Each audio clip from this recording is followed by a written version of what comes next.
Tak dobrý podvečer všem, vítám vás tady v Vsetínském zámku a jsem rád, že jste tady přišli tak hojném počtu a to, jak všichni asi víte, proč jste tady, doufám, že se nikdo nezabloudil omylem, a to příležitostí přednášky cestovatelské pana Libora Bureše, která nás tentokrát zavede do Iránu.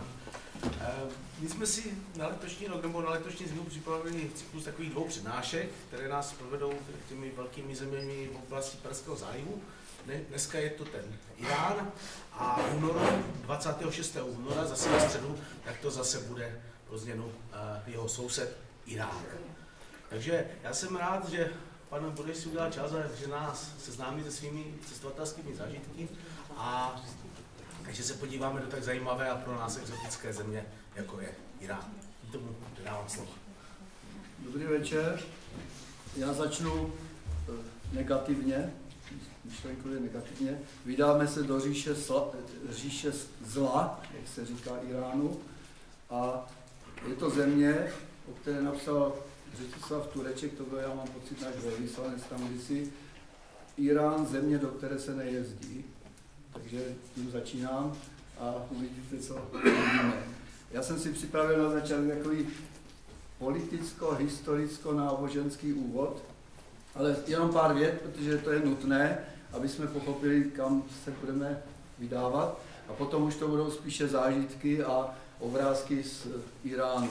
Takže já bych začal, jestli dovolíte, asi potom sednu, protože jsou 2 věci. Jednak tady mám poznámky těch míst, které někdy si nepamatuju a těžko se vyslovují, tak abych byl úplně přesný. Jestli někdo byl v Iránu, tak by mě pak nevyzeroval, že to je jinak.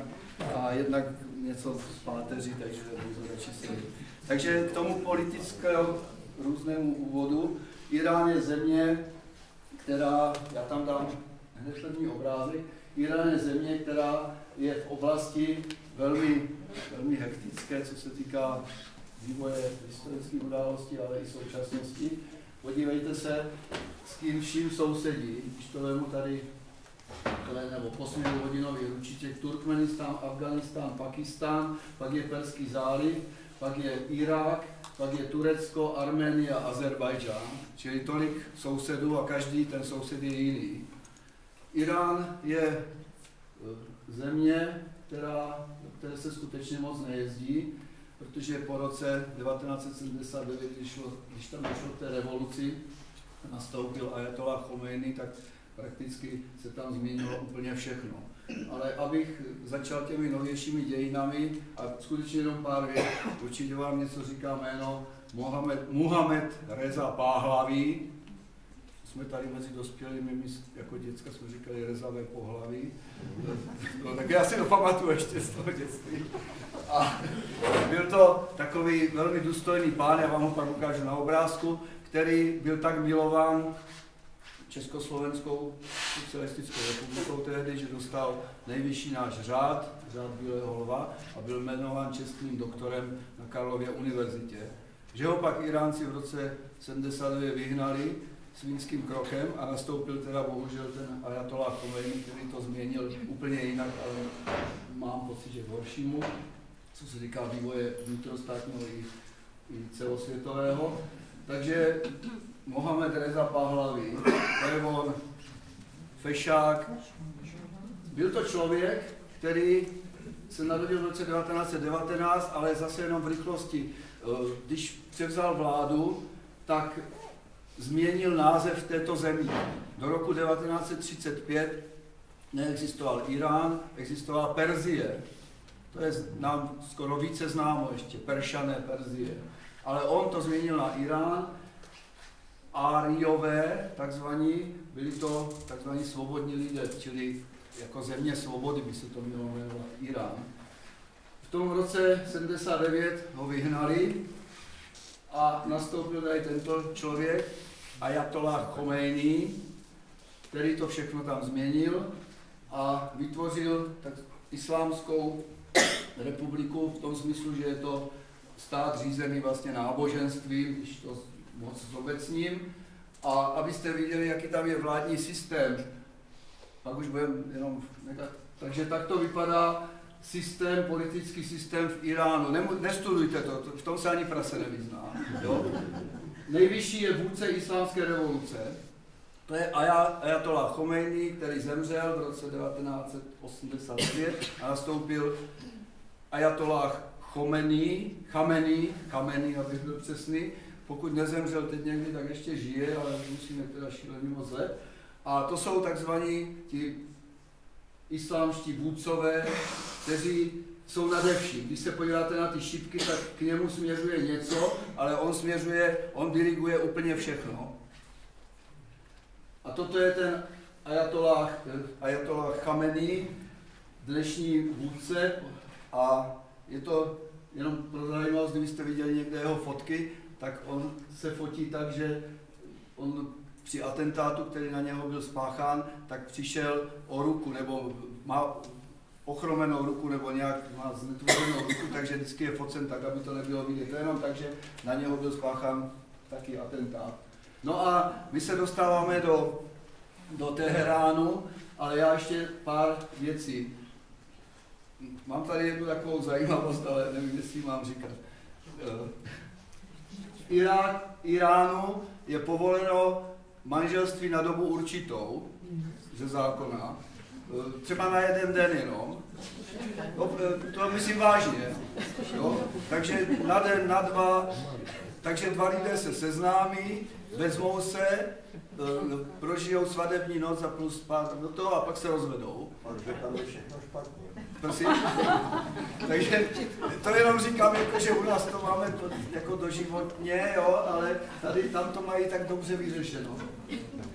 Tady tato velká stavba, taková věž, nebo brána, by se dalo říct, tak byla postavena v roce 1971, kdy bylo 2,5 tisíce let od vzniku Perské říše a je to v prostředku Teheránu a ten záběr jsem tam dal záměrně tady tímto hokem. U nás, my si myslíme, že tady ti muslimové, že jsou takové ještě staromyslící a to, ale tady prostě fotí se, turista se fotí, takže trochu recese, nevím proč to tam, ale mobilem se fotí turista.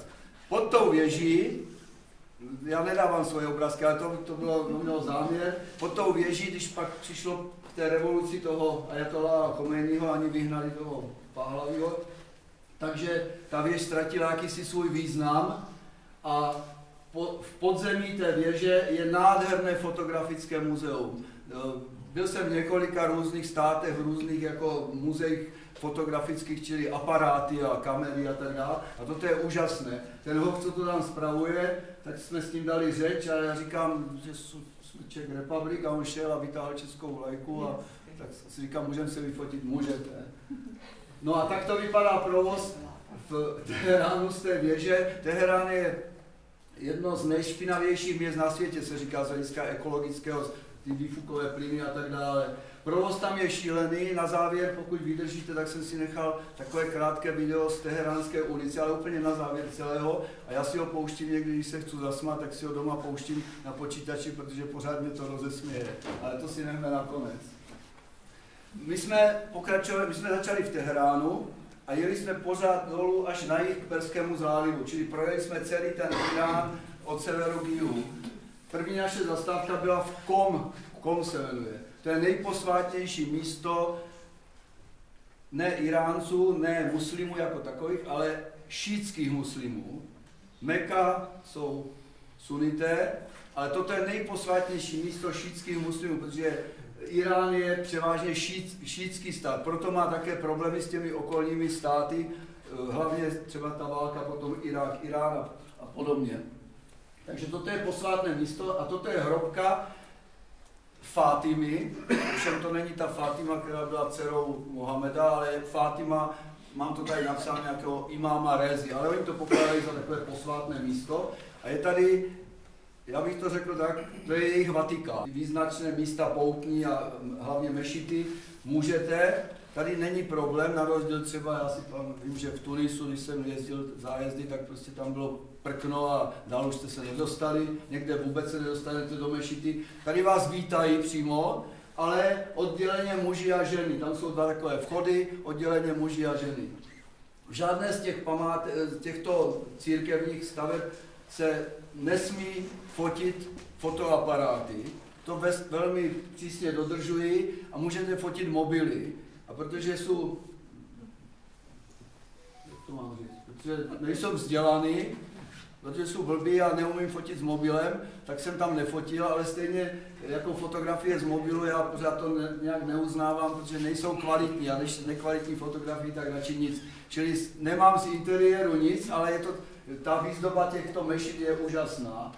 To bylo ráno, tam jste viděli večer, to bylo ráno, město se probouzelo, tam jdou, tady je právě taková ta stěna, kde východ můžou jít muži i ženy dohromady, ale vchod musí jít každý zvlášť. Vedle komu je Kašan, se to jmenuje, to je obrovská mešita, nově postavená, no nově, prostě ne nějak ze starých let.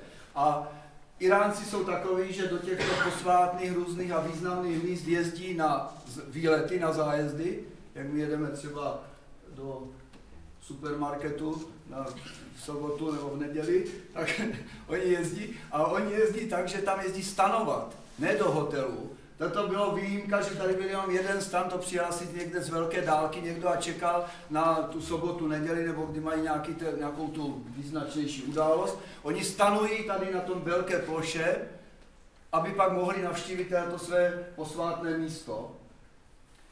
Ten Kašan je zajímavé město i tak, jako je proslulé svou manufakturní výrobou toho nejdražšího hedvábí, které je.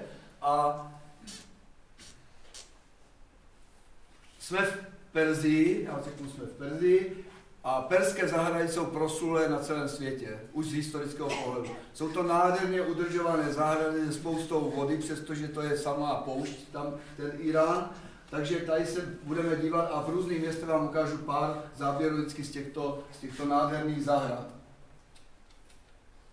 Jo, představte si, že bylo 40, někdy 45 stupňů vedra, šílené vedro, jste na poušti, ale tam je voda a je tam přebytek. Iránci sami, to vidíte i na dalších záběrech, jsou lidé, kteří jsou velmi přátelští jednak a jednak jsou takový společenští. U nás, když tady, já to nemůžu rozebírat, ani tady jdete a potkáte 3 holky, všechny 3 kouří a baví se stylem, že to já bych ani nepustil zvuky, taková slova. A tady jdou lidé, chlapi se spolu baví, vyprávějí si, to cítíte, že si vyprávějí nějaké příhody, jo, takový velmi společenští. Tak to se běžně jí, no, nebudu to komentovat, jenom když jsme byli vyzváni, že můžeme taky tak pojíst, tak jsme se zdráhali, protože když nosíte boty a ponožky v pár dní, tak se vyzut a jízdu toho. Nebudu to dál komentovat. To je další nějaká památka.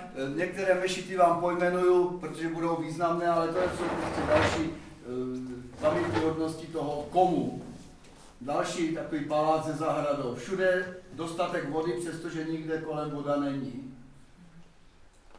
Všechno jsou takové glazované kachle, to ještě uvidíte v těch velkých mešitách, nádherné, prostě to je na pohled, to nevíte, kam se máte dřív dívat, barevnost, jak vy jistě víte, tak v islámu se nesmí zobrazovat lidé, zvířata, mohou akorát nějaké takové květinové vzory a ornamenty, proto nikde neuvidíte, prostě ani v mešitách nikde neuvidíte zobrazené nějaký portréty, něčeho. Kromě obrazu potom, které vám ukážu, které si nechali jako, a to není náboženská věc, to si nechali ti vládcové třeba namalovat. Takže toto je v tom komu zvláštní stavby, které byly, já bych to řekl, prakticky si ani neuvědomuji, jestli jsme se dozvěděli, co to bylo, ale v Turecku by to byly hamamy, že nějaké, jako ty lázně s nějakými těmi. Toto je ten úvodní snímek, který jsem dal tam na prezentaci. Večer jsem si vyšel do jedné z těch mešit.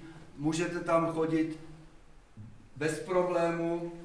Problém jsem měl jediný, že jsem si vyšel sám do ulic té Mediny, tak oni tomu neříkají Medina, toho starého města, a pak najít hotel, to je průser. Když ty uličky nejsou označeny ničím, to jako, že by byly označeny jménem, vůbec ne, a prostě bylo horší si zapamatovat, kdy člověk bydlí. jsem tam dal kvůli jedné věci. Iránsko-iránská válka, zase bych o tom mohl mluvit dlouho, to byla opravdu bratrovražedná válka mezi Irákem a Iránem, vyprovokoval to Saddam Husajn tím, že napadl Irán. Dvě verze jsou kvůli ropným polím, což je jako logické, a druhé kvůli tomu, že po nástupu, ta válka začala 1980 a 79 přišel ten ajatollah Chomejní k moci. Takže Saddam Husajn jako sunnický islámec, jo, tak měli strach, aby ty šítové, kde se tam zvedla ta moc těch šítů v tom Iránu, aby nenapadli je, tak je radši napadli sami. 1,5 milionu mrtvých. Úplná šílenost, jako jedna z nejšílenějších válek 20. století. A to je zajímavé, byli napadeni Iránci, takže jsem říkal, ano, tak v Iránu byli to, oni jim říkají mučedníci, čili tam, kde máte všude, na dveřích, na sloupech, všude jsou fotografie těch padlých vojáků. Všude to jedete a všude máte jenom fotografie těch padlých. A pak, když jsem byl v Iráku, tak je to samé. Takže prostě, bohužel. To je ta pekárna, tam obrovská pec, já vám pak ukážu možná záběr, jak to vypadá vevnitř, když to hoří, ale prostě tam je štěrk. To je ono, tak rozpálený štěrk a tam ty placky a když to v tom hotelu vám donesou na snídani, tak už nechcete jíst nic jiného, jenom ty placky, protože jsou vynikající. Budou tam takové záběry, jednou z věcí tady v této části světa jsou tržnice, tomu se nevyhnete, dělá to ten kolorit a je to taky pro nás to skoro nejzajímavější. Samozřejmě mešita je mešita, je to pěkné, stojí to, bude to tam stát za 100 let, pokud to někdo nevybombarduje. Ale ty tržnice jsou plné lidí a ty příběhy těch lidí, nebo prostě ta seznámení s těma lidma, nebo konverzace jsou úžasné. Tady bych řekl, že u nás je zaměstnávání dětí zakázáno, tady ten klub nevím kolik má, ale na těch trzích často opravdu takovéto stánky obsluhují 10letý děcka a jsou zdatní obchodníci. Jsou schopni s váma smlouvat a říct tady, pane, toto si vemte, to si neberte a tak dále. Takže děti jsou tam. To je tržnice ráno, než se to otevře. Jsou tržnice otevřené, ale jsou pak tady ty zavřené, takové ty, jak třeba znáte z Turecka, ten velký bazar a podobně. No a tady nemám to vyfoceno, protože se to jako ani nesmí, nebo nemělo by se to fotit. Obrovské množství z tánků zlatníků, to by nebylo nic vzácného, to známe z jiných zemí, ale tam celý ten výklad, když se díváte, tak dolů je výtah, a oni večer, jak zavřou, tak celý ten výtah s těma zlatýma sjede dolů do bunkru. Já jsem na to hleděl, říkám to snad do trezoru. No. To je střed té tržnice zastřešené a to je výzdoba toho stropu. Čili ta barevnost a jako krása těch ornamentů je všude v tom Iránu na těchto stavbách vidět. Ženy chodí zahaleny, oni říkají, že to není takovou, že to není úplnou povinností, tady máme nějaké ty zprávy, že tam někoho ukamenovali dokonce, že nebyl ochoten, nebo odložil tady ten háv, ale není to pravda, ukážu vám pak snímky a jak se k tomu samotný mají. Tady jsme, Abjanech se to jmenuje, to je úplně neznámé místo, je to v horách ve výšce 2500 metrů, vesnice, která byla opuštěna tím, že tam došlo k etnickým jako sporům mezi nějakými těmi kmeny nebo národy kdysi dávno a ti obyvatelé se odstěhovali. Dneska už je znovu tam, jsou tam třeba i umělci a podobně, je to ve výšce 2500 metrů a je to od toho komu, já nevím, 1,5 hodiny jízdy, ale nejezdí tam žádný autobus, žádná linka, čili vy si musíte sjednat taxíka v tom komu, aby vás tam dovezl, jinak se tam nedostanete. Takže podíváme se po tom komu, vesnice, tady z těch cihel, z kamení a z těch adobe cihel, toto byl takový, jejich už nějaký umělecký předměty tam na stěně vyvěšené, ale vidíte dřevo, bláto, kámen, Byly to stavby takové jako honosné. Tady ten záběr je zajímavý, tím vy nevidíte za rok, ale já nevím, jak se tam to auto dostalo. Tam nikde není žádná ulice. Ne, úplně nevím, obezní, já nevím, co se, prostě je to tak, no. Je tam. No a tady třeba v této vesnici, kde žijí lidé, tak to jsou zase padlí z té vesnice, oni jako takový hrob mučedníků tomu říkají, nebo památka mučedníků. 2500 metrů nad mořem. Hory, nacházíme se v Iránu, čili tam je pohoří Zagros, takové velmi pusté pohoří. Já vím, že někdo napsal v 60. letech, cílem je Zagros, to byla nějaká horolezecká expedice naše, která jela někde do toho Zagrosu, mám pocit, nebo nějaký, nevím, ale existuje taková knížka. Tady toto se jmenuje Natanz, to místo. Minulý byl v opravě, těch uvidíme více, i tady těch paláců nebo těch chrámů, ale to místo je známo tím, že v blízkosti tohoto města je zařízení, nukleární zařízení Iránců, které oni dlouho tajili, až v roce 2002 bylo odhaleno, že tam prostě zkouší, já jsem si to schválně napsal, obohacování uranu, já nevím, co to je, ale prostě... Jo, takže přišli na to mezinárodní společenství a tím pádem se Irán dostal taky do problému. Ale v tom Natanzu je tady tato stavba, je to jedna z mnoha těch starých staveb, nebo z mála starých staveb, které se zachovaly, patřila takzvaným vyznavačům ohně. To bylo takové nábožensko-filozofické, kdysi dávno tomu, ale já vás tam zavedu k těm vyznavačům ohně ještě dále. Typičtí pasáčci, to je tam povolání prakticky, to jsme viděli, ten člověk asi to má jako popisu práce, že ráno vyjde s ovcem a večer dojde. No a jsme v Isfahánu, opravdu perla mezi iránskými městy, existují 3 takové perly. Isfahán, Širaz a Yazd. Každé je jiné. V tom Isfahánu je Mejdan, nebo Majdan. To je náměstí, to znamená náměstí. Obrovské náměstí, které má délku 500 metrů, celé obestavěné takovými nádhernými budovami a v okolí jsou všechny ty nejdůležitější mešity a paláce. Večer lidé sedí takhle na tom, užívají si. No a kdybyste tam jeli, tak já vám dám jeden tip, který musíte zažít, a to je tady tato kavárnička. Jmenuje se Hajmíra. Je to v podzemí, na tom náměstí, v jednom místě na tom náměstí.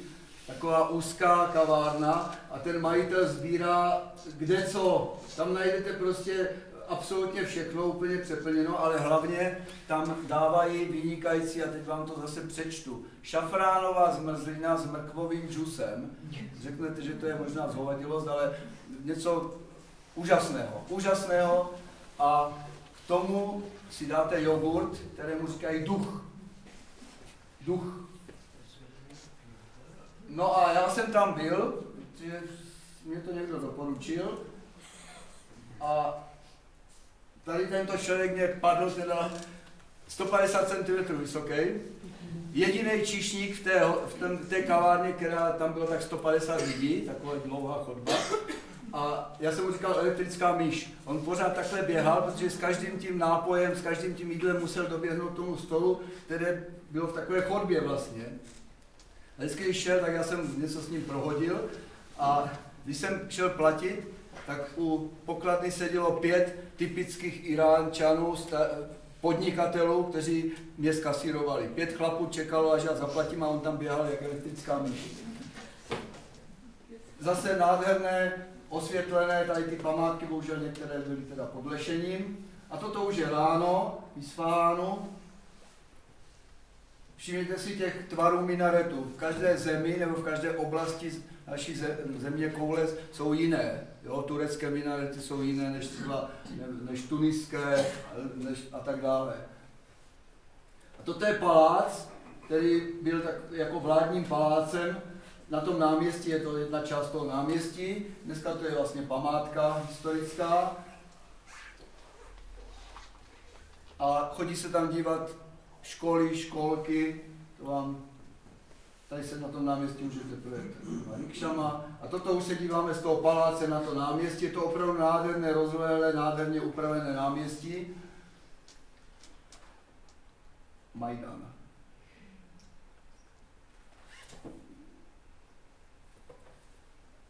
No a tady se připravuje, já nevím, jestli škola nebo školka.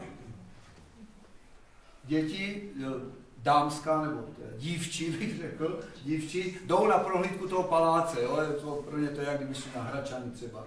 Jo? Zase máte to, že nesmíte fotit, nebo takové ty, já už si říkám keci, jako někdo říká v Iránu, nefoťte, nebo ty lidi nechcou fotit. Není to pravda. Ba naopak, jako chcete si vyfotit, tak děti, postavte se. Tady máte všude přítomného toho Chomejního a Chameního, to je všude na plakátech jejich různé výroky a prostě myšlenky. A to je obraz z toho paláce, čili není to církevní památka islámská, je to obraz, takže nějaký výjev z historie, kde jsou zobrazeny už i jako lidé, to je nějaká bitva. No a tady, teď řeknete, kdo to je, já nevím. Při prohlídce přišli tady ti dva pánové a říkají, můžete nás vyfotit? Říkám, jo. A já jsem si uvědomil, že to se mně stává často v různých zemích. Já už začal jsem to sbírat, jako sbírám různé blbosti, ale toto jsem začal sbírat, to nic nezabere v počítači. Jsou lidé, kteří přijdou a řeknou, můžete nás vyfotit? A říkám, jo, vyfotím. Děkuju a odejdou. Ne, jako chápete to? Kdyby jako vám dali foťák a vyfoťte nás, ať to, nebo toto, nebo to, nebo s váma se vyfotit, my se s váma chceme vyfotit. Ale ne, já říkám, ani se nechcou podívat. U dětí to je jiné, tam zase oni se nechcou nechat fotit a když jim řeknete, že jim ukážete ten snímek, tak oni se nechají fotit, anebo vám lezou do aparátu. Ale tady toto je jeden z případů, ještě vám ukážu další. Prosím vás, můžete nás vyfotit? No můžu, no, tak jako jo, no. Tak jsem je vyfotil a nevím, kdo to je, oni neví, nemají z toho víc. A to je zahrada, tam v tom paláci zase nádherná vodní plocha. Je fakt, že ty památky jsou nádherně udržovány a jedním, kdo podporoval teda údržbu toho a dá se říct opravu mnohých věcí, tak byl ten Reza Pahlaví a přeskočím v tom Iráku. Paradoxně to byl Saddam Husajn, který třeba Babylon, až se dostaneme, jestli přijdete a dostaneme se do Babylonu, tak díky Husajnovi byl ten Babylon udělán tak, aby tam aspoň něco bylo. No, tomu já říkám, vybrané pracovnice JZD na výletě do Královského paláce. Prostě zase, jak vám řekne nefotit, já říkám, můžu si vás vyfotit, tak tam nějaká řekla, holky, tak posaďte se, no. Všechny mají šátky, i jako cizinci, kteří tam přijdou, cizinky, si musí před vstupem do mešit tak úplně, ale i v tom městě se to tak jako toleruje, ale dívají se po nás, takže většinou jako nosí i cizinky ty šátky. Tak toto je zase ještě vnitřek, zase nádherná výzdoba.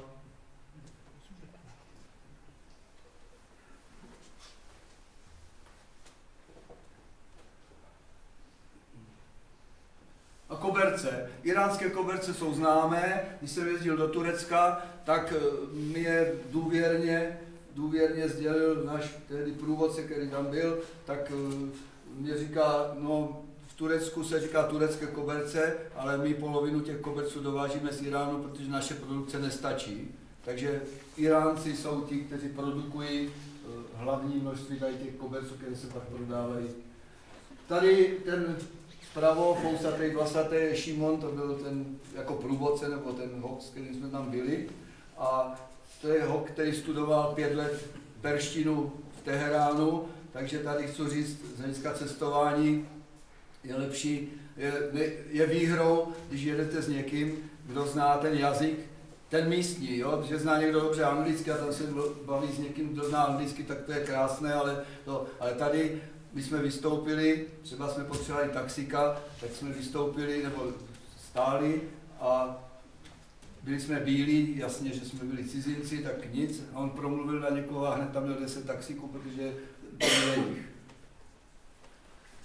Já jsem ten snímek tam dal proto, jednak, že to byl ten Šimon a jednak teda mě vzal sebou k tomu obchodníkovi a říká, budeš dělat, že chceš koupit koberec. Já si s ním chci povídat, to byl nějaký kamarád. No tak já jsem potom, když si povídali půl hodiny, já jsem utekl, protože už mě to nebavilo, takže jsem o koberec neprojevil zájem. Zase něco z tržiště a toto je vstup na tržiště. Obrovský komplex zase chodeb, budov, kde tam nevidíte, to je na jedné straně toho náměstí, vidíte, že motorkáři přijedou, postaví motorku a jdou dovnitř a tam jste v labirintu obchodu a obchůdku. Tady tento pán, když to vemu už do detailu, ani jsem to tam nechtěl dávat, ale má licenci na, prostě tiskne na hedváby, má takové razidla a tiskne a je to prostě potom nádherně ornamentálně vybavená látka, ale je to tisk. Tady si můžete ženy vybrat, taky to podléhá možná módě, ale oni chodí většinou, převážná část v černém a cizinky chodí tady v takových těch barevných, aby dodrželi to, že nejsou vidět ty vlasy a tak dále, jsou zahalený, tak chodí tak. No, jako to asi znáte z různých zemí, že prostě to přehršle hoříšku a fíky a takhle a bohu ví co. No a jedna z mešit v podzemí, nebo ne v podzemí, ale takové boční části, kde teda jsou poházeny koberce s tím, že to už asi nefunkční, tam se nemodlí, ale pak vám řeknu, jak to vypadá v mešitách jako takových. Toto je mihrab a mimbar. Mihrab je tam ten výklenek nalevo, to je otočeno k Mece. Mimbar je tady to schodiště, ze kterého ten imám potom vede řeč k těm věřícím. Většinou v pátek, té páteční modlitby. A toto je podzemí, kde, když je mnoho lidí, tak se můžou modlit i tady, a nebo si tam můžete jít odpočinout, je tam příjemný chládek. Tady jsme stále v tom Isfahánu, tam je takový jeden nádherný most, který tvořil vlastně, byl postaven nejenom na dopravu, to ani ne, ale bylo to jako celnice vlastně v minulosti. Perská říše měla největší rozmach asi v 16. 17. století, kde pod Perskou říši patřil Afghánistán, Irák, Azerbajdžán a vůbec tady celá ta jedna velká část té střední Asie nebo té malé Asie. Tady ten most je zajímavý tím, že má takové oblouky, podlouby, uprostřed je taková oktagonální stavba, tam údajně byla ta brána, ta celnice, kterou museli projít všichni. A tak to vypadá vevnitř. Je to místo, kde chodí hlavně studenti si sednout, někteří tam dělají, že se učí, že někteří jenom kecají, ale prostě je to takové odpočinkové místo, protože tam je příjemný chládek. Jinak se pořád pohybujeme o 30, 35, 40 stupňů. Toto je úplně jiný most, ale v tom Isfahánu a na té samé řece, takže jsou tam 3 takové mosty nádherné, zastřešené s podloubím. A toto je hlavní ulice, která vede k tomu prvnímu z těch mostů, který jsem vám ukazoval. Je 2,5 km dlouhá, je to promenáda uprostřed voda, pěší zóna, aleje, pak je silnice a pak jsou obchody. A když vám řeknu, že taková pohoda, jaká je tam večer, když všichni vyjdou do ulic, kupují si děti zmrzlinu, chlapi tam sedí někde na čaji, tím se chci zmínit o tom, že v Iránu absolutní zákaz alkoholu. Když jsme přijeli do Teheránu, tak já jsem tam 2 hoši z té party říkají, ty jsi takový zjistí, kde tady koupíme pivo. Tak jsem jako blbec chodil, vyšel jsem z hotelu poprvé tam, tak jsem šel, prosím vás, pivo. Ne, pivo, ne. Neexistuje. Pak jsem v tom komu ještě, já to zakecávám, ale v tom komu jsem říkal, to není možné, najdu nějaký mezinárodní hotel, kde bude bar a kde to neexistuje. Neexistuje prostě v tom, na rozdíl od Iráku, kde, k tomu se pak dostaneme, tam to je jinak. Toto je večer, ta atmosféra prostě na té dlouhé ulici, 2 km dlouhé, kde prostě jeden stánek nebo jeden obchod vedle druhého. No, a my jsme byli v takovém hotelu a z toho okna toho hotelu jsme se dívali tady do té šišárny, to je tam, jak se kouří ty, já to říkám, šiša, ty vodní dýmky. A s tím Šimonem jsme říkali, tam nesmí ženské, tak říkám, Šimone, pojď, jdeme tam. Tak jsme tam šli, dali jsme si dýmku, nevěděli jsme, co s tím, jako, nevěděli, no. Ale dívali jsme se na ten provoz. 15letí, možná 13letí kluci přišli, 3, tak frajeři, a starší pán, který byl ten vedoucí šišárny, tak jim to musel rozkouřit, to musí ten personál rozkouřit. Několikrát mu to vrátili stylem, znova, jo, 15letí hoši, takže taky taková ta zlatá mládežek tam. No a v Iránu v minulosti bylo velká tolerance mezi náboženství, tam nebylo to, co tam existuje teďka, takže v tom Isfahánu žila a žije do dneška, ale žila obrovská komunita Arménů.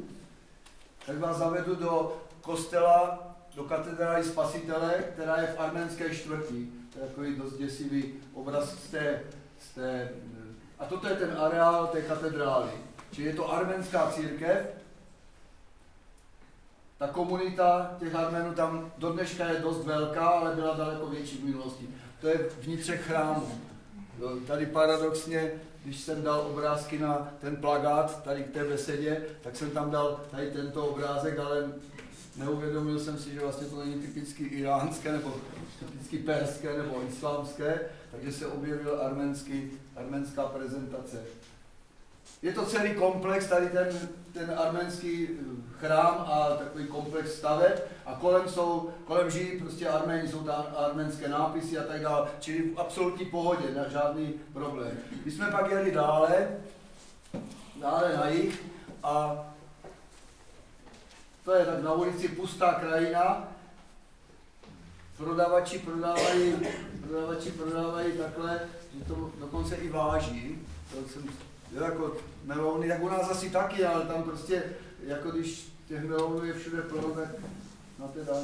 No, to jsou hory za Grosu, vesnice takové opravdu jednolité.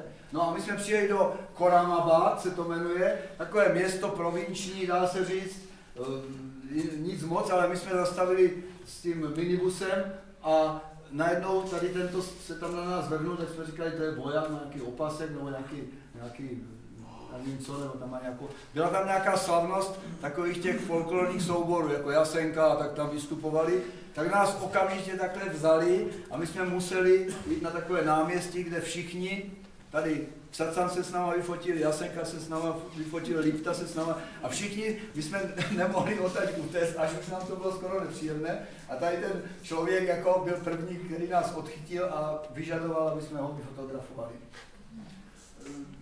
Jedna dívčina v kroji. No a toto je zase na tom hradě, který vám pak ukážu, tak procházeli jsme tam, na takové pevnosti je vlastně galerie moderního umění, bych řekl, nebo obrazu. A toto bylo to samé, co s těma chlapama. Prosím vás, můžete nás vyfotit? Říkám, jo, děkujeme. A šel jsem. Pak vyhoďte to ten snímek, když ještě by se mohli ozvat, tak kde to je. A nedají vám adresu, jo? Kdyby někde vám dají mail, pošlite mě to, jo? Ale tady prostě děkujeme, nashledanou. To je pevnost nad tím Khorramabadem, obrovská.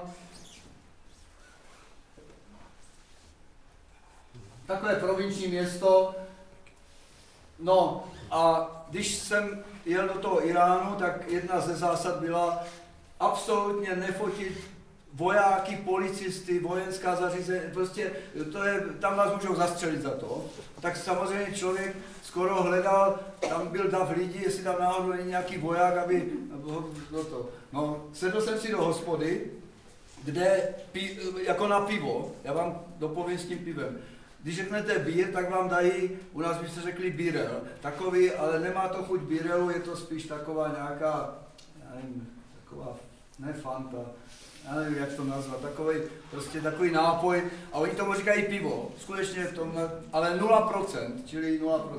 Já jsem si sedl, vedle přišli tady tyto 2 vojáci, sedli si, takhle po mně pokukovali, já jsem pokukoval po nich Vůbec jsem jako si netroufl.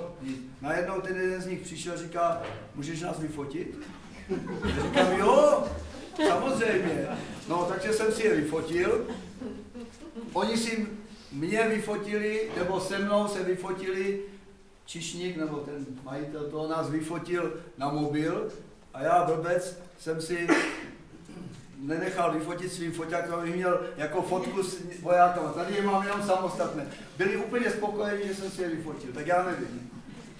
To je zase někde na silnici, jsme pokračovali dále a tady jsme už v Šuštar.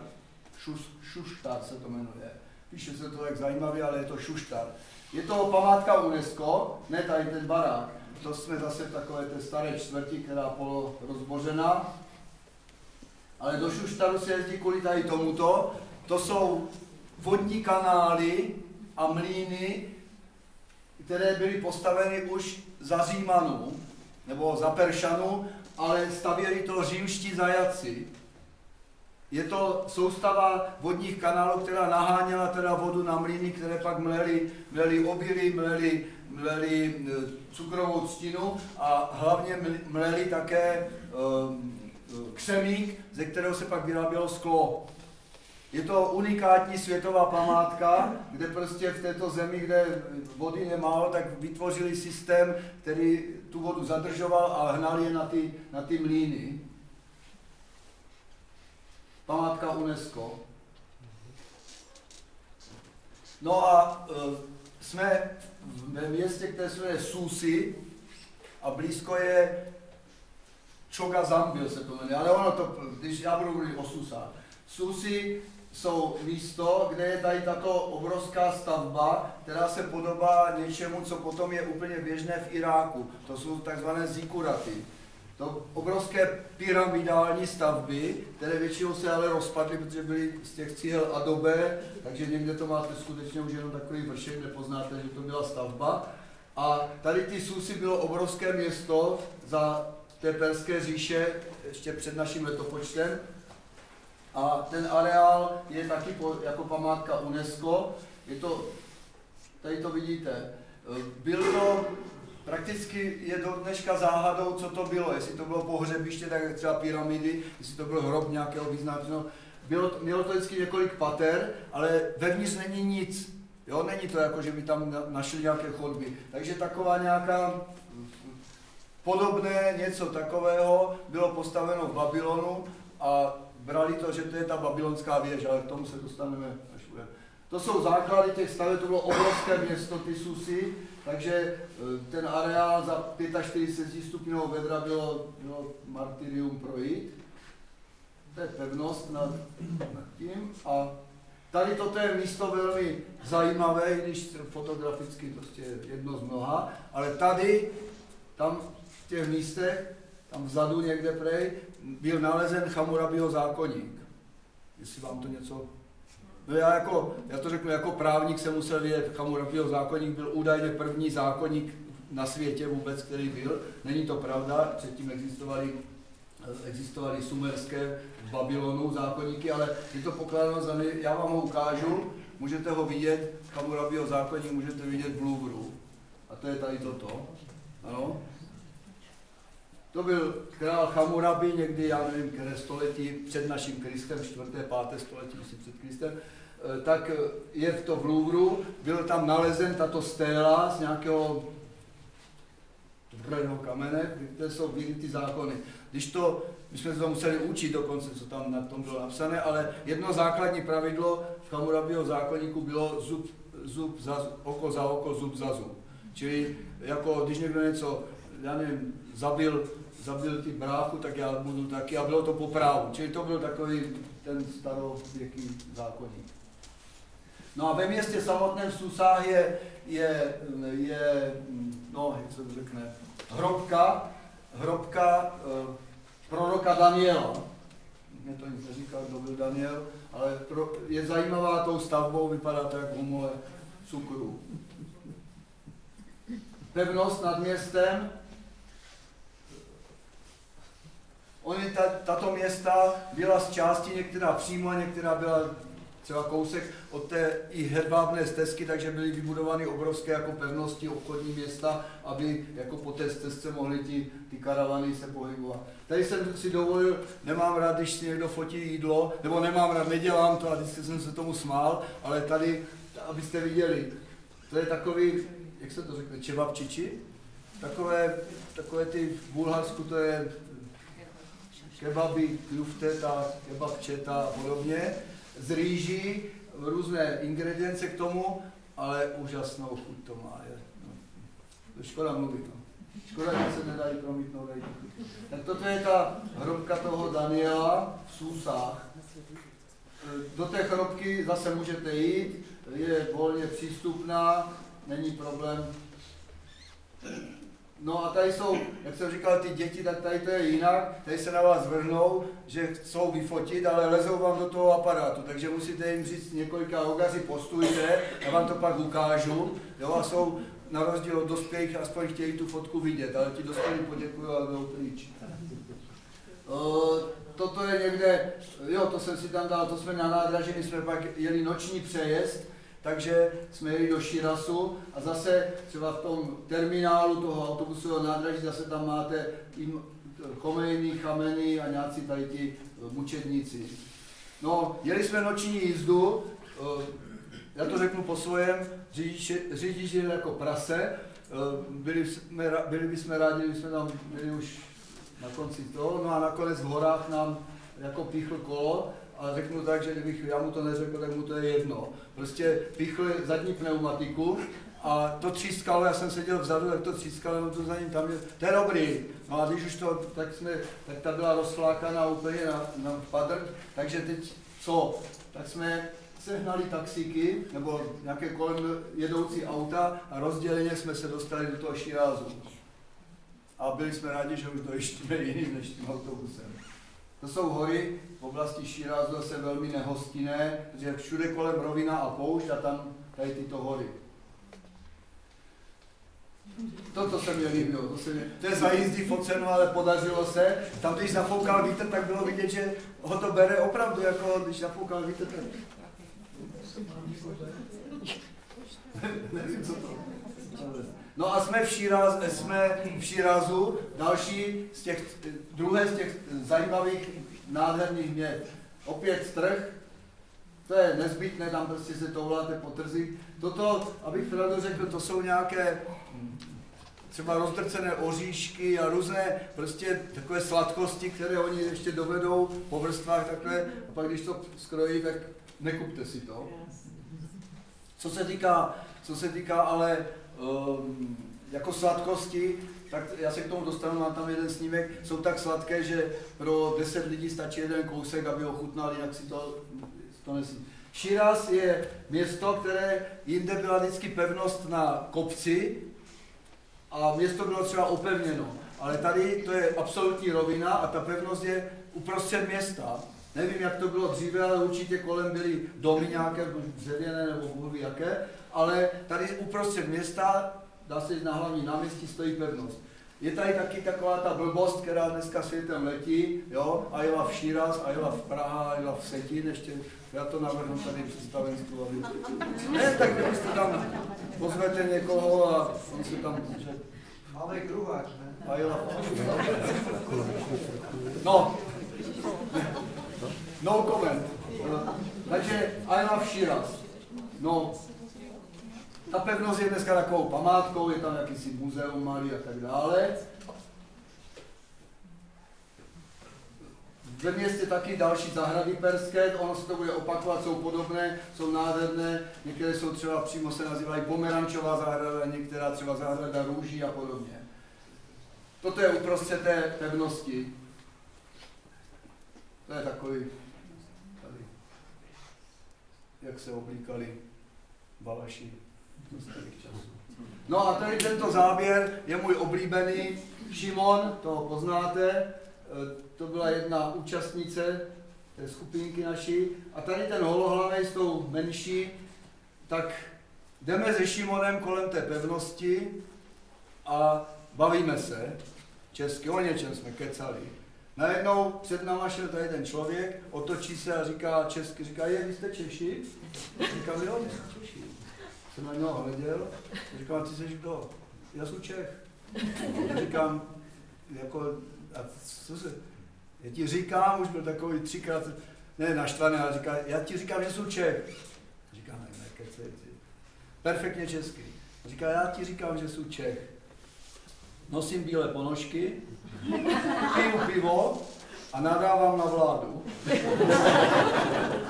A byl to samozřejmě Peršan, místní, který ale žije v Praze, manželku má z Perzy, tady manželku má taky místní a byli vlastně z Prahy na dovolené u rodičů, ale to se mi líbilo, já ti říkám, že jsem Čech, nosím bílé ponožky, piju pivo a nadávám na vládu. Opět tržiště, tady nakupují 2 dámy.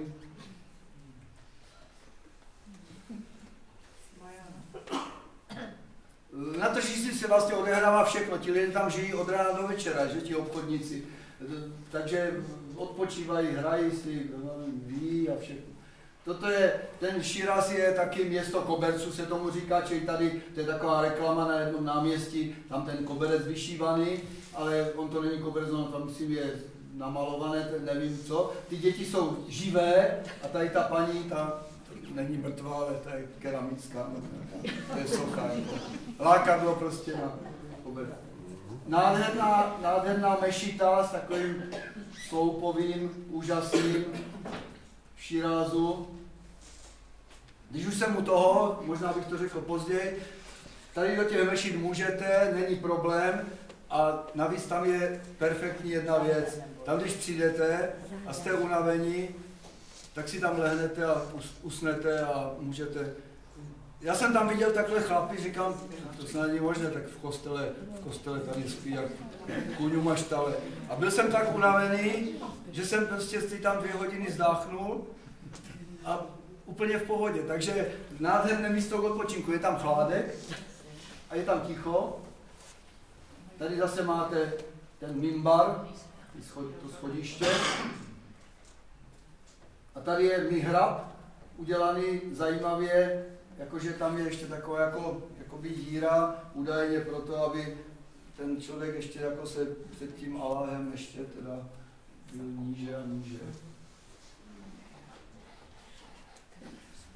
Tady zase kluk, prostě zdatný obchodník, dal jsem s ním řeč a vysvětlil mě, co je co, k čemu a místo do školy chodí prodávat.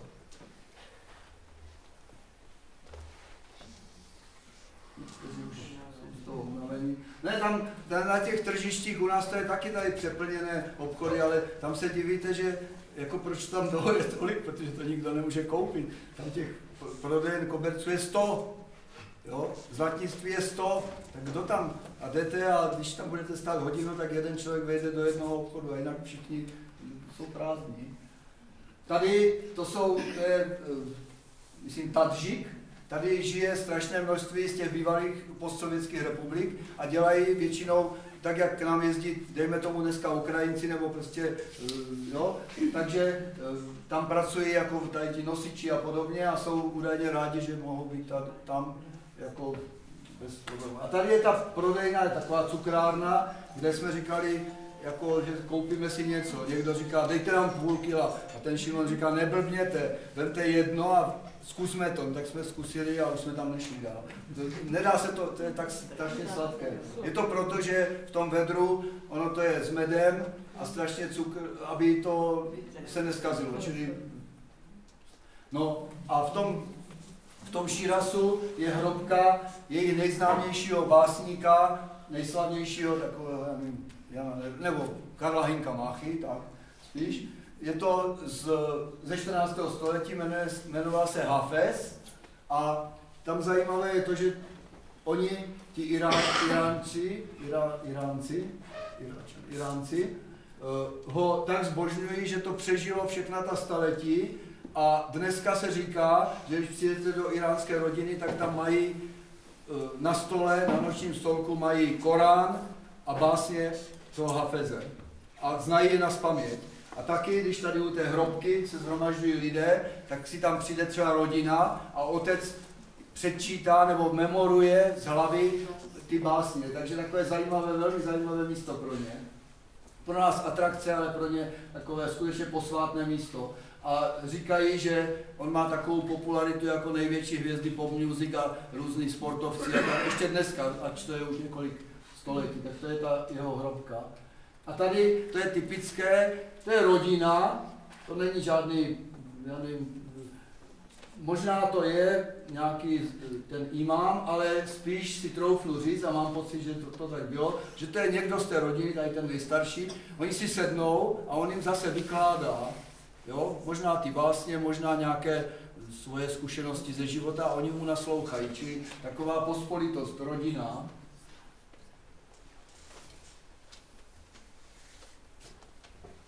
No a jsme v Persepolisu. Persepolis je slavné město, centrum té Perské říše, bylo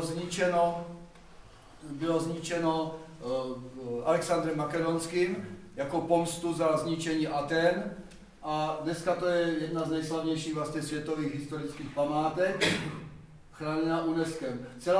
Celá to město bylo na takové plošině uměle vystavěné, jdete tam takhle po schodech a teprve se objevíte v tom areálu. Jezdí tam samozřejmě školní výlety a tak dále. Toto je brána národu, se tomu říkalo. Tady vstupovali všichni ti návštěvníci a ti Peršané to měli tak ten Xerxes, který bojoval u Termopil, jo, těch 10 000 jeho nesmrtelných takzvaných, tak ten Xerxes okupoval ty národy, Irák, až Mezopotámie a já nevím, tady Afghánistán a tak dále, ale nikdy tam nešel se zbraní. On nechal těm místním vládcům volnost, dokonce jim umožnil, ať si vymýšlejí, jaké jsou zákony, ale vyžadoval poslušnost a dovážení darů a desátek takzvaných. Takže tam jednou ročně přijížděli z jednotlivých těch národů ty králové a vozili jim desátky. To bylo takové, tak dobře to měli vymýšlené. Na jedné z těch staveb je podpis vytesaný, jméno hloupých na všech sloupých, jak se říká, ale tam je Stanley.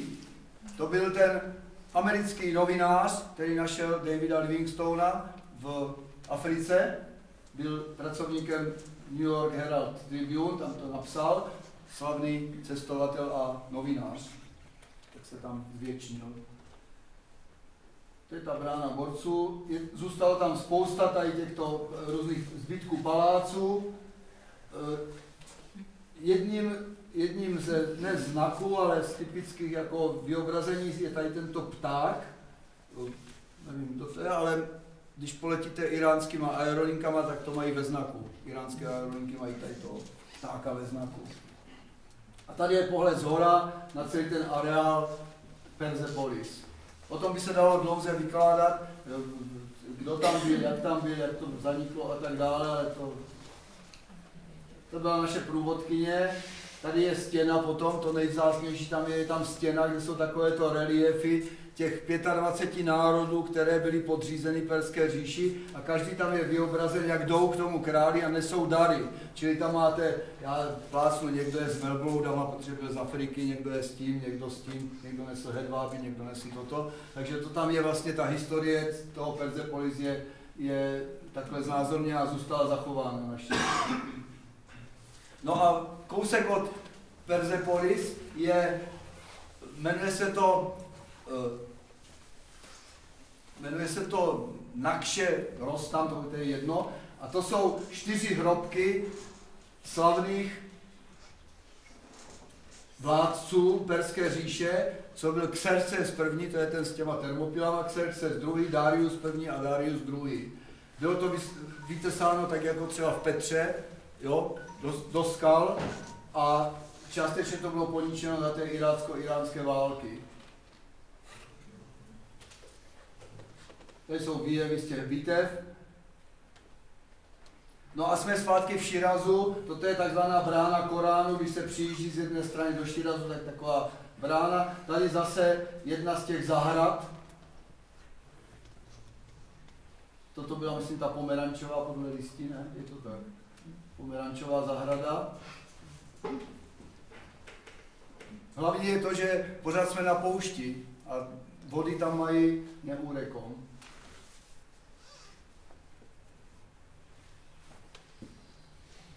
Toto je taková móda tam teď, a viděl jsem to i v některých jiných zemích, že prostě přijedou turisté, holky většinou a nechají se, jsou tam půjčovny šatů. Já vím, že to v Rusku bylo, to jsem někde tam na Jaltě, jak jsme byli, tak prostě tam se mohl dát Petra I. A Kateřina, oblézt a nechat se vyfotit, takže tady taky, prostě člověk si myslí, že to je nějaký kroj, nebo že to je dokonce nějaká princezna, ne, holka si půjčila a nechá se vyfotit.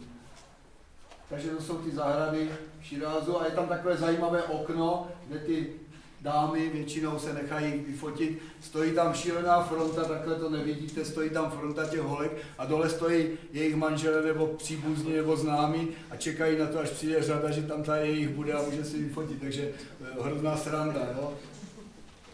No a tady jsme to se jmenuje Pasagarde, to je památka na zakladatele vlastně Perské říše, který se jmenoval Kýr Veliký, 6. století před naším letopočtem. Ještě než jsme dojeli k tomu areálu, zase jeden z mučedníků.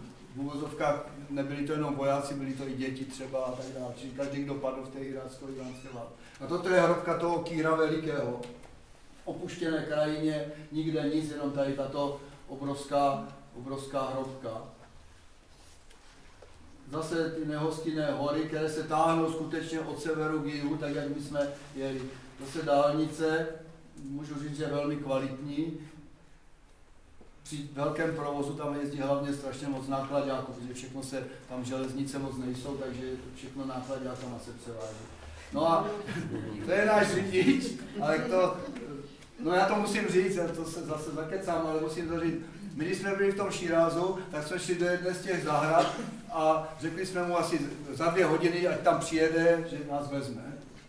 Odjel, když jsme tam stáli, nic, půl hodiny nic, hodinu a půl nic, tak Šimon jako začal persky, tak s taxikářem a všichni už věděli, koho hledáme, oni ho jako nevěděli to jméno, ale říkali malej, tak to bude tam. Nic, 2 hodiny nic. Tak Šimon mě vyslal, říká, ty jsi takový obrichtovaný, zkus ho jít hledat. No tak jít hledat, tak mohl jsem se taky ztratit. Tak jsem chodil další hodinu, takhle po těch uličkách, nic.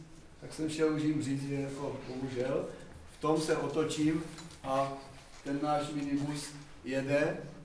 On když mě uviděl, já jsem takhle otočil, on mě uviděl, stál od volantu za jízdy plné, takhle dal ruce, aby on byl tak šťastný, že mě vidí.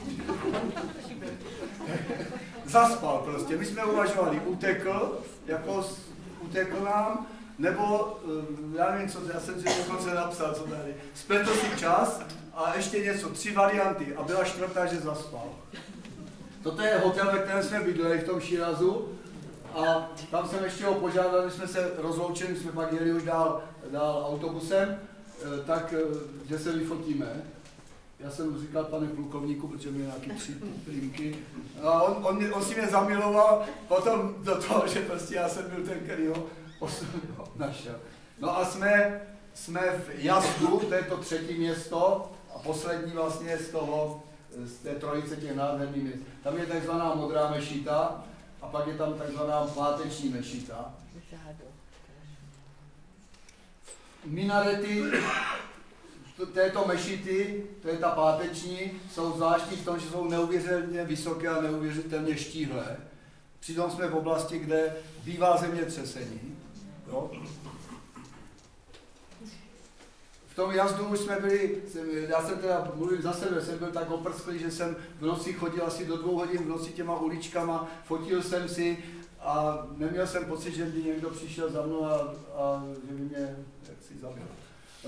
V tom Širázu, ale i v jiných městech jsou takovéto tunely pod zem a to byly tunely k těm vodním kanálům, které oni uměle vybudovali, aby zadrželi vodu a tam taky měli často mlýny zase jiného ražení, než měli tam ty, které jsem vám ukazoval v tom Šuštaru. Takže takovýmto schodištěm se scházelo vlastně do takových vodojemů.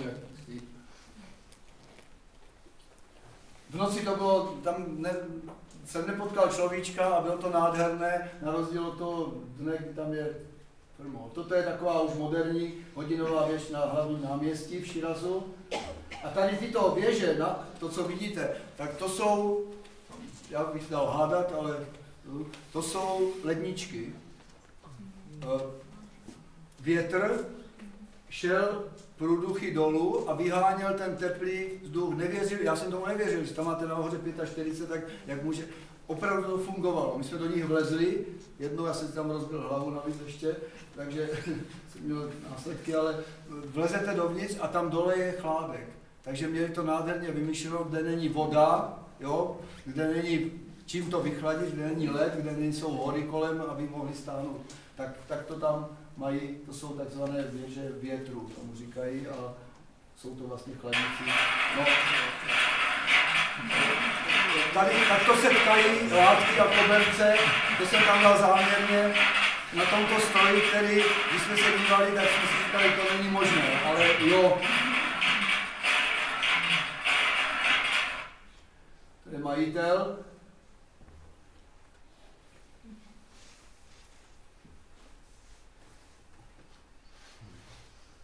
Tak, tady jsem si myslím taky zdáchnul chvíli.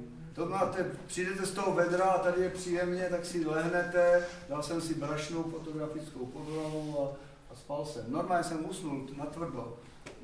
No a tady jsme v tom jazdu, jsou památky na zoroastrovské, to není náboženství, filozofický směr, nebo to. Je to jedno z nejstarších náboženství na světě, pokud se to jde nazvat náboženstvím, kteří říkal se jim taky, někdy se jim říká trochu přeneseně vyznavači ohně, ale toto je pohřebiště. Nahoře byla vybudována taková jako pevnost, kde tady dole přinesli teda ty zemřelé, tam je položili na takové železné máry, by se dalo říct, a vynesli do toho kopce, kde když jste uvnitř, já jsem to tam asi nedal ten snímek, tak máte to jako opevněné a máte tam takovou plochu. A oni je tam takhle dali bez ničeho a nechali je na pospas. Prostě tak, jak ti ptáci to tam a různě do toho. Byl to takový obřad, kde tady se oni sešli a potom jako vyprovodili toho zemřelého, ty věže jsou tam dvě. Je to takový světový unikát, protože nikde jinde to v této podobě není. Vidíte, že je ten jazd moderní město a zase zahrada a tady jsou chrám vyznavačů ohně. Je to, jak říkám, takové filozoficko-náboženské náboženství. Do tohoto chrámu ten oheň tady údajně je udržován nepřetržitě od roku 460, ne samozřejmě v této budově. Nikdo tam nesmí, je to za sklem, pouze ten, kdo udržuje oheň 5krát denně, musí si dát roušku, aby svým dechem nepoškodil ten oheň a tak dále, čili dodržují to velmi, velmi přísně, takže díváte se na to jenom takto a je to jedno z těch velkých center těch vyznavačů ohně. To je taková jejich, jako tam mají expozici k tomu náboženství. Zase jedna z těch velkých věží.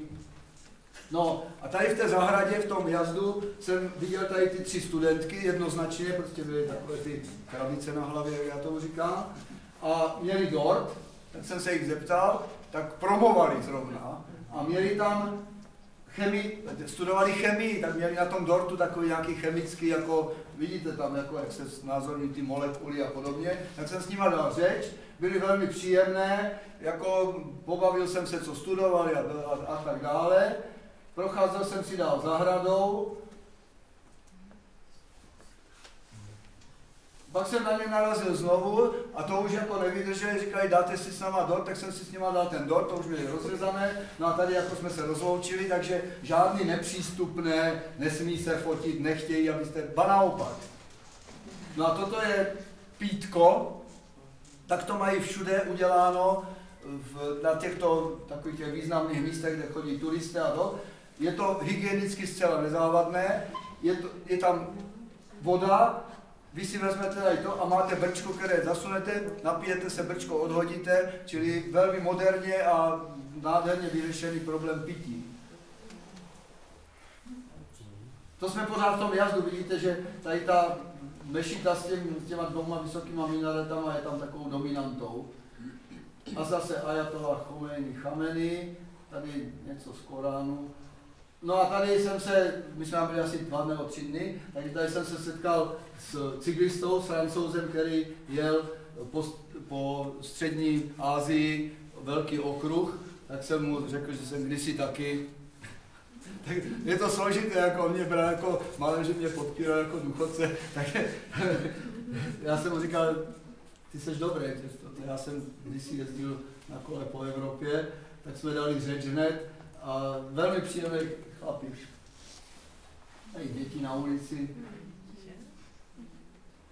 To je hlavní náměstí v tom jazdu a teďka vám ukážu něco a už budeme pomalu končit.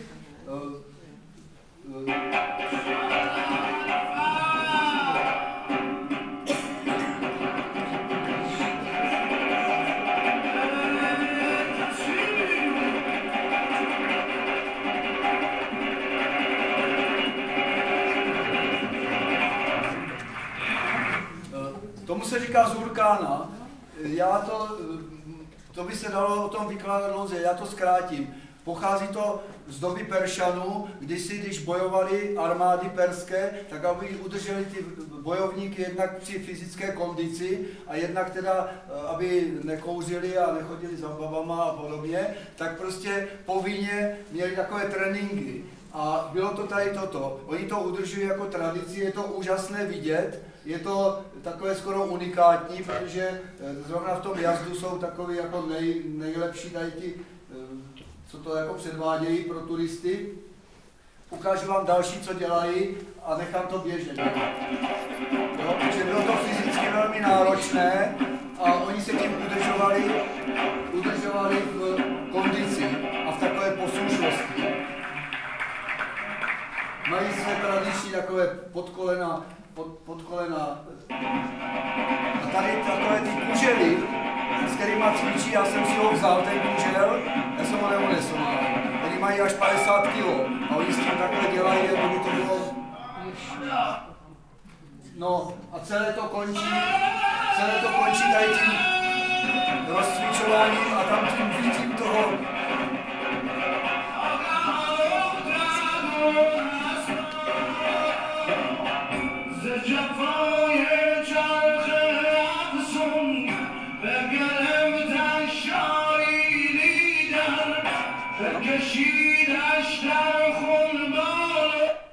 Takže to je jenom zcela unikátní záležitost, jako vidět tady toto jejich jako si představení. No a pak už to nabere konce. Mejbot je taková opuštěná vesnice, ale skutečně opuštěná. V horách, kde jsme přijeli, tam žije pár lidí, tady ten střílel ovce, ale nějak to je totálně jako vylidněno. Hliněná vesnice, protože odtaď zase z etnických důvodů utekli kdysi v minulosti ty místní obyvatelé. Úzké uličky, trochu to je spraveno někde prostě, aby se to vůbec nerozpadlo, ale není to jako ani turistická atrakce, prostě je to jedna z takových opuštěných vesnic tam v horách.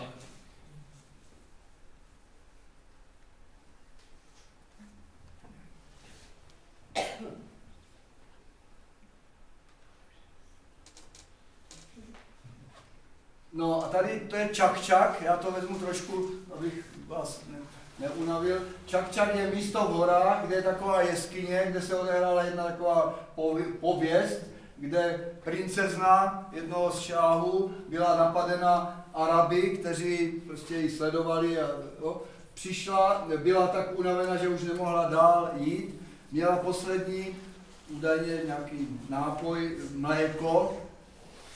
mléko, které nadojila z nějaké krávy a když ho chtěla vypít, tak ta kráva jí do toho drcla a ona ho rozlila. Takže byla opravdu už jednak stíhána těmi Araby a jednak úplně vysílená, tak se modlila tak upěnlivě, že se rozestoupila skála a ona tam vešla a tím se zachránila. To je taková pověst a tady je taky takový jeden z těch ne chrámů vyznavačů ohně, ale udržují takový oheň. Mám pocit, že to ani nesouvisí s těmi vyznavači ohně, ale prostě takové místo v té jeskyni. No a tady bych dal znovu hádanku, kterou jako je skoro zbytečné. Je to zase ledárna, ale trochu jiná.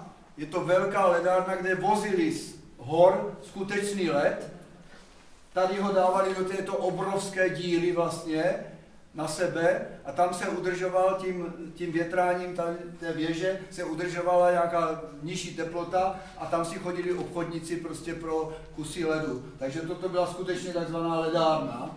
Vedle je karavanseraj, dá se říct opuštěný, částečně tam jsou nějací řemeslníci a podobně.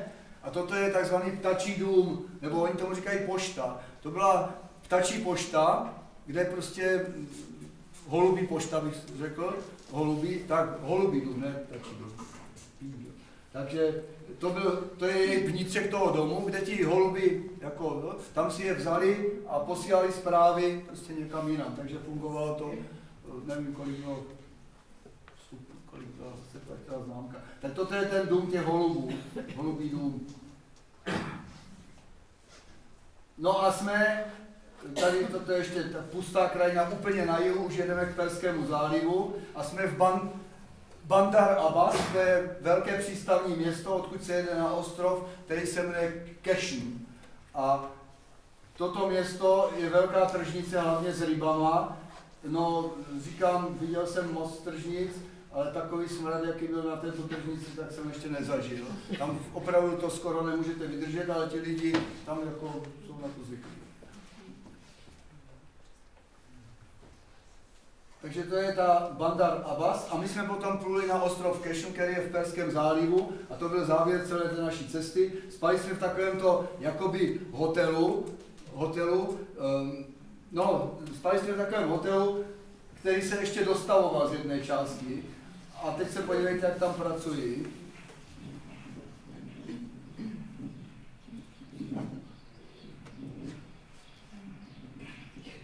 No to je dobré. A teď teprve přijde. Tak. Mají to dobře synchronizované. O přátelství těch lidí svědčí to, že jim nevadilo, že je fotím, ba naopak se jako usmívali, je úplně v pohodě. No a jsme na tom ostrovu Kešn, je velmi zajímavá oblast chráněná UNESCOem, mě to připomínalo trochu Kapadokii v Turecku. A dívejte se, prostě no koment, nádherná krajina, takových různých sloupů, věží, hřibů.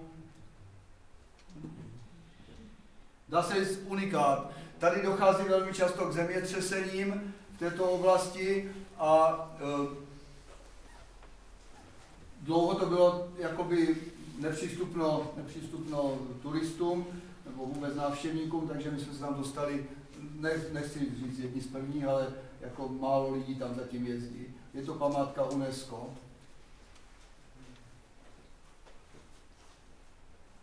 No a toto je pobřeží Perského zálivu, tam v takové dálce, není to vidět, ale tam vidíte jeden tanker vedle druhého, jak tam pluje tím nejužším místem toho Perského zálivu, vyjíždí anebo vyjíždí na volné moře.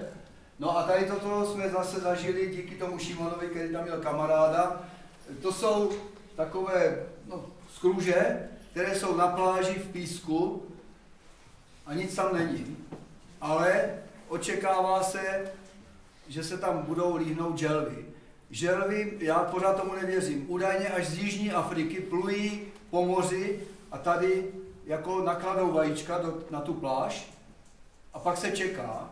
A my jsme tam zastihli okamžik, kdy se to stalo, akorát, že jsme ho prošvihli. Chodili jsme se dívat, ten kamarád nám tam nějaký melouny dal, tak jsme jedli a toto bylo to v noci. A on říkal, ještě ne, pak jsme teda, bylo zima, tak jsme šli na takovou budovu a přišli jsme a už to bylo. No, ten písek předtím byl takhle, v té skruži byl nic a najednou se začne hýbat a vyleze vám 50 želviček právě narozených. Je to celé v takové ohradě, protože místní ta vajíčka by jedli, takže tam je taková skupina nějakých ochránců přírody, kteří jako, tady jsou velbloudi a už to bude ještě delfíni v Perském zálivu. Pak takové zajímavé lodě, kterými můžete se jet podívat do Moksad, to je takový altánek, který má motor a tím jedete po těch kanálech. A toto je na letišti v Bandar Abbas. My jsme pak letěli zpátky do Teheránu. A tam v rychlosti Golestan je bývalý šáhský palác s mravorovým trůnem a dalšíma lahůdkama uměleckýma. Takže to jenom nechci z rychlosti, ale tak to tam vypadalo opravdu. Ta nádhera výzdoby tady v těch arabských zemích, já říkám arabských, ale tady v té Perzii, a to je nepřekonatelná. Tam nevíte, kam se máte dřív dívat.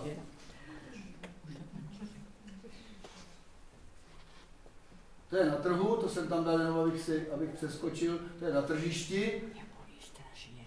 A toto je palác Rezi Pahlaviho, toho, o kterém jsme mluvili, čili ten moderní vládce už, který si nechal postavit v takovém parku tento palác, opravdu honosný. Já jsem tam objevil na stěnách obraz Jana Slavíčka, takové zátiší s ovocem, takže to pravděpodobně soudruh Pahlavi dostal od soudruha Husáka v 77. roce, když dostal to, tak mu dal nějaký prezent, kterého se potřebovali zbavit. No, měl tam různé dary, takže mezi nimi byl Jan Slavíček. Tak, to jsou šaty té princezny, nebo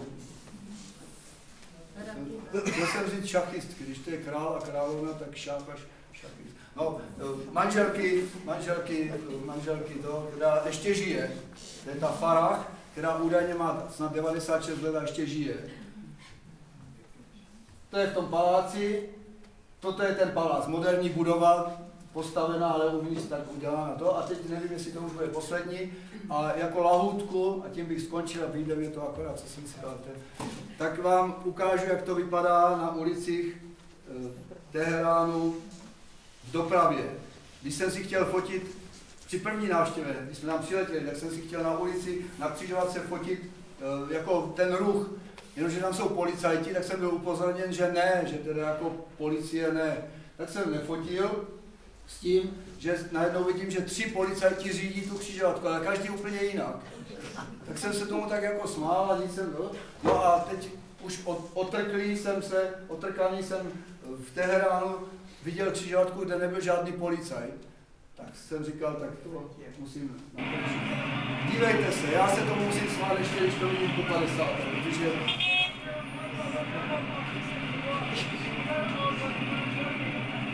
a prosím vás, ani jednu nehodu, ani jedno zranění jsem tam nezažil.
Začne být nudným, ale je to pořád stejné.